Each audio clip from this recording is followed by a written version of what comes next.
Bonjour à tous, j'espère que vous allez bien. Je suis ravie de vous retrouver pour le journal de pouce numéro 6.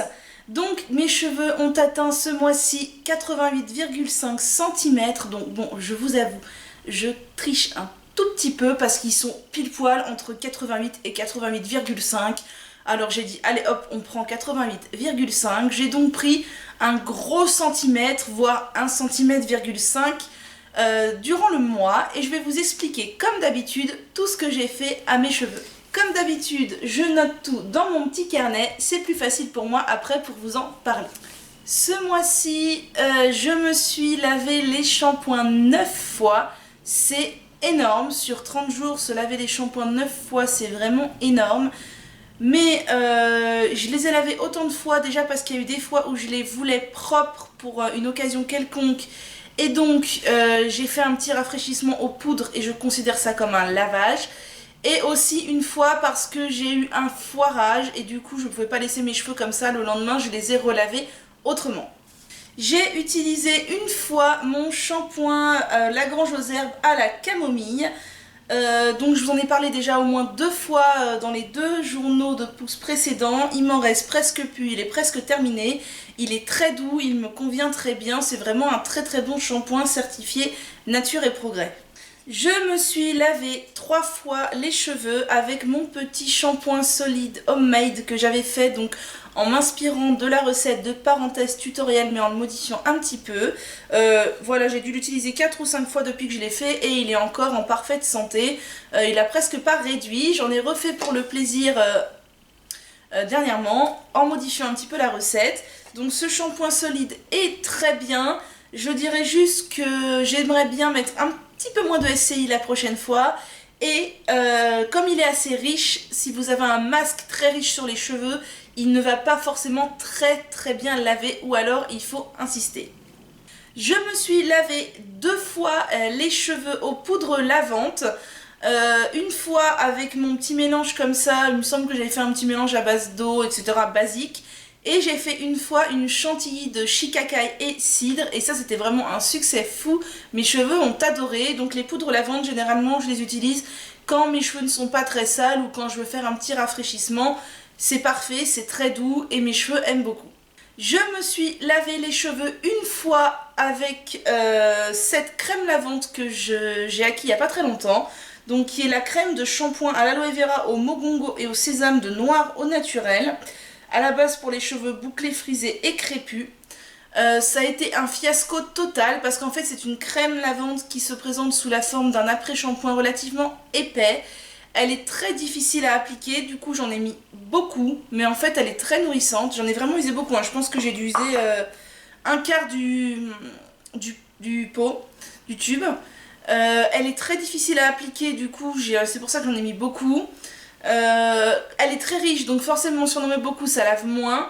Conclusion, je suis ressortie de là avec les cheveux complètement poisseux, c'était horrible. Je pense que si je la réutilise, je la diluerai d'avance dans de l'eau pour que l'application soit plus facile et pour mettre moins de produits. Conclusion, comme c'était un gros fiasco et que vraiment mes cheveux étaient horribles, le lendemain je me suis refait un shampoing clarifiant en fait avec le shampoing, il me semble que c'était l'Urtecrame à la rose de ma mère que je lui avais emprunté parce que j'étais chez mes parents ce week-end là. Et donc comment j'ai fait, j'ai mélangé une dose de shampoing avec du bicarbonate de soude et ça m'a fait un shampoing clarifiant. Ça a fait beaucoup de bien à mes cheveux car je pense que aussi ils commençaient à accumuler des produits, ils avaient besoin d'être vidés. Et donc voilà, donc je retenterai ce produit mais différemment. Durant ce mois, je me suis aussi fait un petit gommage avec du sucre roux, plutôt de la cassonade, mélangé à du sel. Et j'ai mélangé le tout dans mon shampoing et ça m'a fait un super gommage. Ça a fait beaucoup de bien à mon cuir chevelu. Durant ce mois-ci, j'ai également fait 2 bains d'huile. Donc je mets toujours en racine mon petit mélange dans mon petit flacon applicateur. Donc il y a de l'huile de moutarde, de l'huile de ricin et mon huile ayurvédique que j'ai fabriquée moi-même. Et sur les longueurs, en ce moment, je fais toujours des bains d'huile de lin et j'avoue que mes cheveux aiment beaucoup l'huile de lin. C'est vraiment une huile dont mes cheveux raffolent. Elle a un grand succès en ce moment, mais il y a de quoi. J'essaye de la laisser poser très longtemps. Regardez, hier, enfin hier, non justement c'est pas hier, mais c'est avant-hier hier, je l'ai laissé poser 40 heures. Et ensuite j'ai lavé mes cheveux au rassoul et franchement ils sont hyper doux. Bon là ils sont un petit peu moins doux parce qu'il y a eu toute la journée qui est passée de travail et je les ai laissés détacher.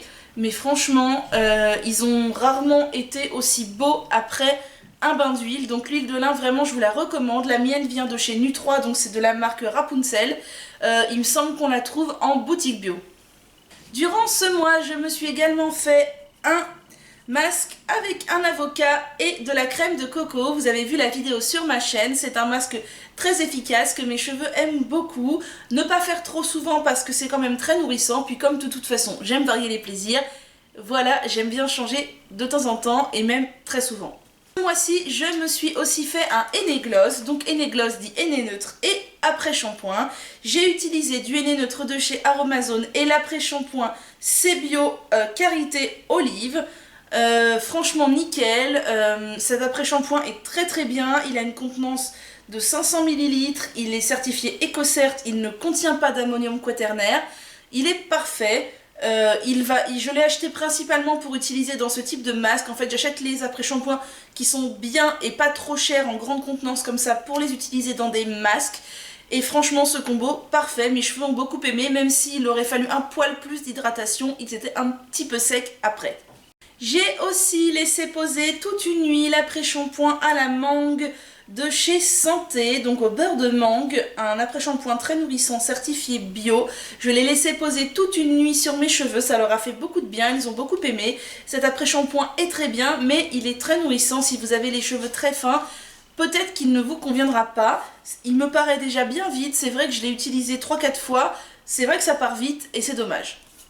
Et sinon ce mois-ci, en après-shampoing pour des utilisations basiques d'après-shampoing, pour me démêler les cheveux sous la douche, j'ai principalement utilisé mon baume démêlant Karité Verveine Citron Cosmo Naturel certifié Nature et Progrès, là aussi en 500 ml.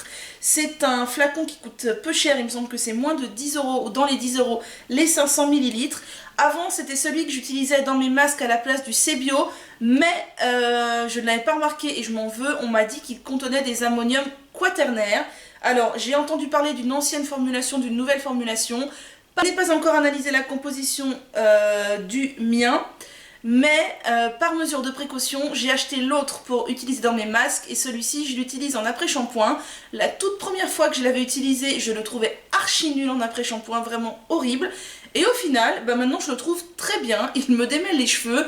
Alors certes, mes cheveux s'en mêlent peu, j'ai de la chance, j'ai une nature de cheveux qui est relativement épaisse je pense et mes cheveux s'en mêlent assez peu, ce qui fait que j'ai pas beaucoup de mal à les démêler. Moi franchement sous la douche je mets de l'après-shampoing, je laisse poser le temps de me laver le corps, je rince, je démêle au peigne en corde, en 5 coups de peigne c'est fini quoi, j'ai plus un seul nœud.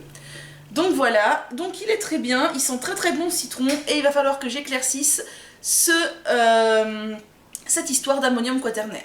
Alors, vous savez que je ne peux pas me passer de Leave-In, c'est indispensable pour moi, tant pour hydrater et nourrir mes cheveux que pour aider à reformer mes ondulations. Donc ce mois-ci, j'ai toujours utilisé le gel à l'aloe vera de chez Biocoiffe qui commence dangereusement à baisser, je l'aime toujours autant, il est vraiment très bien. J'ai bien entendu utilisé toujours et encore mon amour de crème lactée de Novo. C'est vrai que je vous ai pas amené l'oléosilk, je l'utilise aussi mais j'ai tendance à utiliser 2 fois plus la crème lactée que l'oléosilk. C'est vraiment une crème que j'adore. Le seul point négatif que je lui trouve, c'est que moi, vous voyez, j'ai les cheveux ondulés et ça m'arrive souvent de les réhumidifier pour reformer les ondulations et je trouve que réhumidifier des cheveux qui contiennent de la crème lactée font qu'ils puent. La crème lactée mouillée, elle pue, c'est vraiment pas agréable, mais c'est le seul point négatif que je peux lui trouver. Je vous en avais déjà parlé le mois dernier, il me semble. J'ai continué à utiliser mes 2 produits de chez Biofficina Toscana, donc la lotion rebouclante et le leave-in réparateur. Je les mets en combo quand je veux faire des belles ondulations et faire avec un scrunching et un plopping, et franchement ils sont très bien.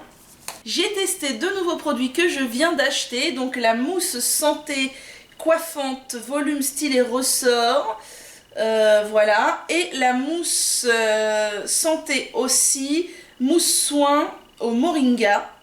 Donc voilà, j'ai essayé l'une ou l'autre séparément ou les deux ensemble pour essayer de redonner un peu plus de volume à mes racines et maintenir les ondulations.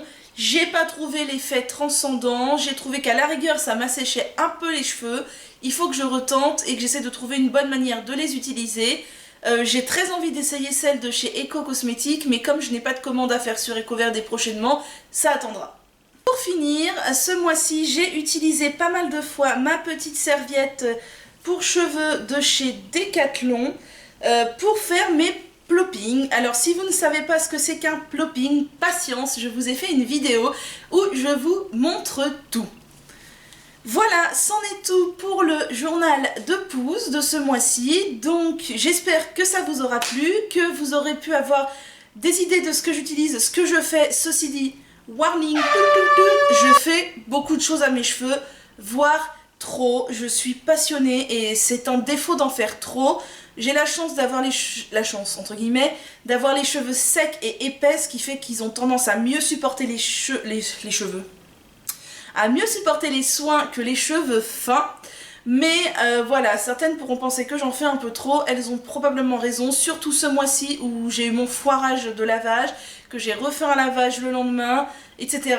Voilà, là j'ai lavé 9 fois mes cheveux dans le mois, c'est beaucoup trop. Je pense que dans les 2-3 prochains mois qui viennent, comme ça va être plus calme, je vais essayer de repasser à un lavage tous les 5 à 7 jours. Sur ma page Facebook Miss Manu au naturel, j'ai créé un petit suivi du journal de pouce.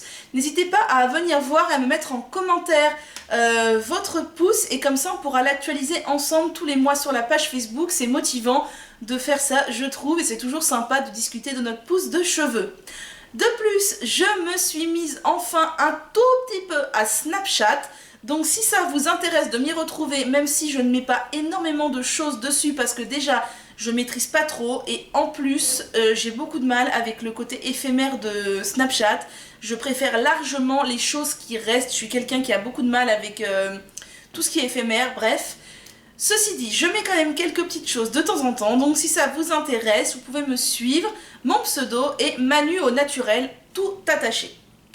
J'espère que ma vidéo vous aura plu et moi je vous souhaite une bonne journée.